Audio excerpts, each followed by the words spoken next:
திருச்சிற்றம்பலம். 18 சித்தர்களை பற்றி பார்த்து வருகிறோம். இன்றைய பதிவில் சட்டைமுனி சித்தரை பற்றி அறிந்து கொள்வோம்.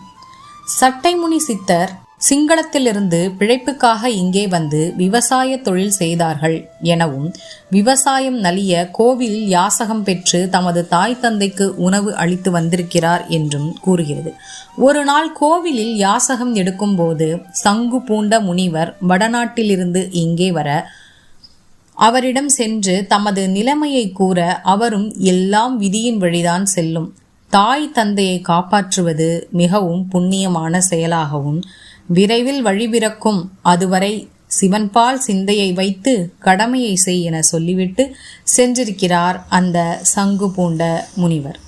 பிறகு சிவன் மீது சிந்தை வைத்து செயல்புரிய விவசாயம் நன்கு செழித்து வளர்ந்து அதை வைத்து தம்மால் இயன்றவரை ஏழை எளிய மக்களுக்கு எல்லாம் உணவை அளித்து தினம் கோவில் சென்று சிவனை வழிபட்டார். பிறகு திருமணம் நடந்து இல்லற வாழ்வில் ஈடுபாடு இல்லாவிட்டாலும் குடும்பம் நடத்தி இருக்கிறார்கள். ஒரு முறை சிவனை வழிபட்டு வெளியே வெற்று உடம்போடு வரும்பொழுது சட்டையை அணிய முற்பட திடீர் என்று ஒரு குரல் கேட்டதாம். ஏனப்பா, உடுத்துவதில் ஆர்வமாய் இருக்கிறாயே, உதறிவிட எண்ணமில்லையா?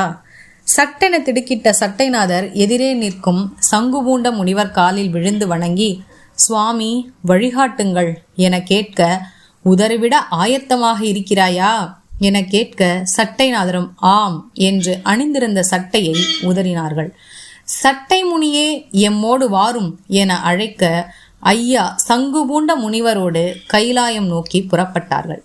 சங்கு முனிவரின் கையை பிடிக்க இருவரும் ஆகாய மார்க்கமாக கைலாயம் சென்றார்கள்.